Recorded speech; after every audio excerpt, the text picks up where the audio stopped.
Welcome back to FT Markets.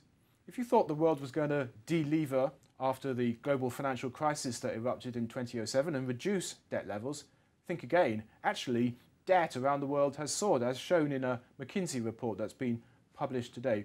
With me to discuss this report, its conclusions, and what it means for global growth and financial stability is Richard Dobbs, who's head of the McKinsey Global Institute. Richard, welcome to the Financial Times. Thank you. As our first chart shows, based on your report, which is based on data from 47 countries, an expanded database this year, we have seen quite a phenomenal rise, $57 trillion worth of extra debt since 2007. What are the factors that have been powering that increase? Well, it looks as if we are unable to globally grow without increasing debt levels. Is this mostly an emerging market phenomenon? This is both emerging markets and developed world. So if you look at households in many parts of the world have had to grow. Government debt has soared. And finally, we are seeing emerging markets, particularly China, growing their debt levels quite substantially. China it shows up as a very fast expander. We'll see that in our chart later on. But just coming back to that point about government debt expanding, that's presumably largely an advanced world phenomenon. I mean, it happens around the world. There's a sort of effectively a sausage effect.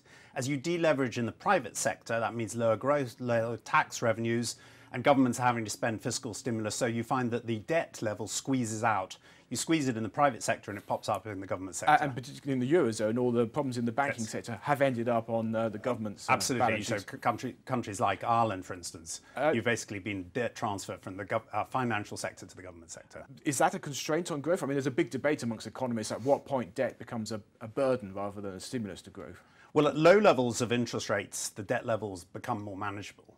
I think there is a question for governments around the world is how they deal with the level of debt. Because obviously if interest rates were to revert to the normal levels we've seen in the past, the burden becomes very problematic.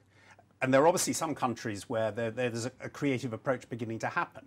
So you look at the quantitative ease, well, I was thinking actually more of Japan and the UK, for instance. The quantitative easing programs have actually, in effect, reduced government debt. I mean, I know the government debt is sitting on the balance sheets of the central banks, but effectively they don't have to finance it. The interest rate that the government pays for the debt that Japan and the UK and the US have in their central bank effectively can get dividended back to the government. Let's have a look at some of those countries specifically. Yes. You mentioned Japan. If we look at our second chart, as you see, Japan is the most indebted country in the world with debt equivalent to nearly 400% of GDP. Right. But Ireland, not far behind. And if we look at some of the other countries, China, I think we don't have the US on this chart, but actually China and the US pretty much level pegging. If you include the financial sector, China's now more indebted than the US. Is that a particular worry, Chinese debt? Well, in some ways, having a level of debt that something like China has isn't too worrying because they've still got good growth.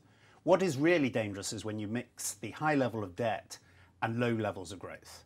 And the low levels of growth for some countries like Japan, Portugal, Spain will come from lower demographics. We've had a wonderful 50 years where we've grown our workforce around the world.